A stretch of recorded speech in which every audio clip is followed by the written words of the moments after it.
Hi everyone, welcome to my channel cooking with পেখম। আশা করছি আপনারা সবাই ভালো আছেন আর সুস্থই আছেন।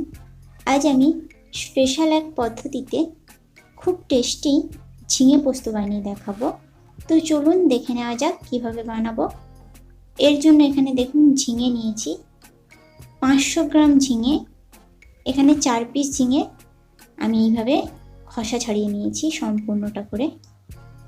দেখুন এভাবে সবগুলো ঝিঙেরই খোসা ছাড়িয়ে নিয়েছি। আপনারা চাইলে পরিমাণে বেশিও নিতে পারেন। এরপর আমি ঝিঙেগুলো একটা ছুরির সাহায্যে কেটে নিচ্ছি।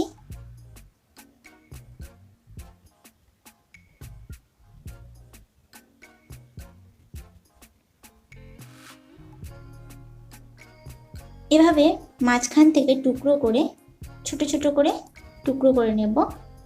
আর হাতের কাছে যদি বটি থাকে বটিতেও কেটে নিতে পারেন।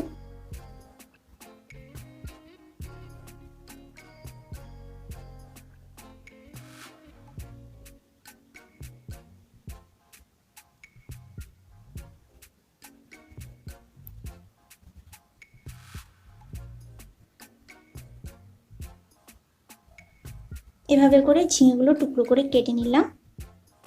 এরপর ওভেনে কড়াই দিয়ে দিচ্ছি সরষের তেল 2 টেবিল চামচ। তেলটা গরম হয়ে গেলে দিয়ে দিচ্ছি কালো জিরে 1/2 চা চামচ। একই সাথে দিচ্ছি হিং 1/8 চা চামচ। এভাবে করে ফোড়নটা দিয়ে একটু নেড়ে চেড়ে নেব। হিংটা দিলে টেস্টটা আরও দ্বিগুণ হয়। দিয়ে দিচ্ছি 4টে চেরা কাঁচা লঙ্কা। একই সাথে দিচ্ছি তেজপাতা 3 পিস। কাঁচা লঙ্কা আর তেজপাতাটা দিয়ে একটু নেড়ে চেড়ে নেব। এরপর ওই টুকরো করে কেটে রাখা ঝিঙেগুলো সম্পূর্ণটা দিয়ে দিচ্ছি। এভাবে করে ঝিঙেটা দিয়ে ভালো করে বেশ নাড়াচাড়া করে নিতে হবে মাঝারি আঁচে, যতক্ষণ না ঝিঙেটা বেশ ভালো মতো জড়ে আসছে। এভাবে নাড়াচাড়া করে নেব।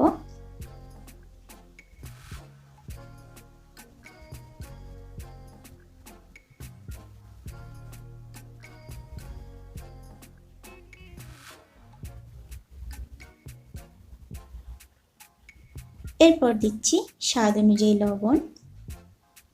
লবণটা দিয়ে আবারও কষাতে হবে।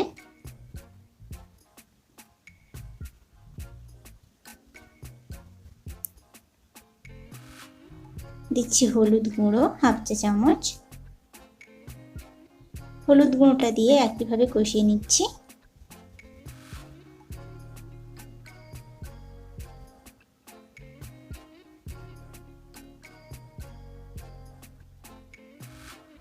আর আমার চ্যানেলে যদি নতুন বন্ধু হয়ে থাকেন তাহলে অবশ্যই চ্যানেলটিকে লাইক, কমেন্ট, শেয়ার ও সাবস্ক্রাইব করে দেবেন।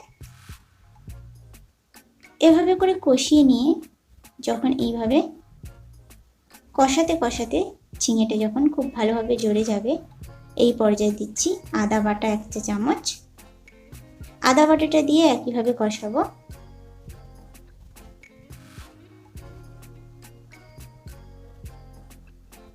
দিচ্ছি পোস্ত বাটা 2 টেবিল চামচ। ওই 2 টেবিল চামচ পোস্ত বাটাকে আমি একটু জল দিয়ে গুলিয়ে দিয়ে দিলাম।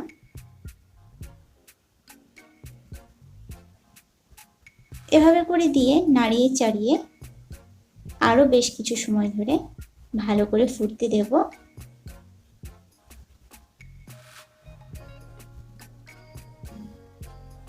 এই পর্যায়ে আমি দিচ্ছি 1 বাটি জল।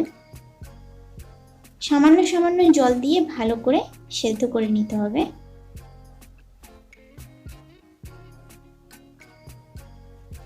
দেখুন বেশ মাখা হয়ে গেছে।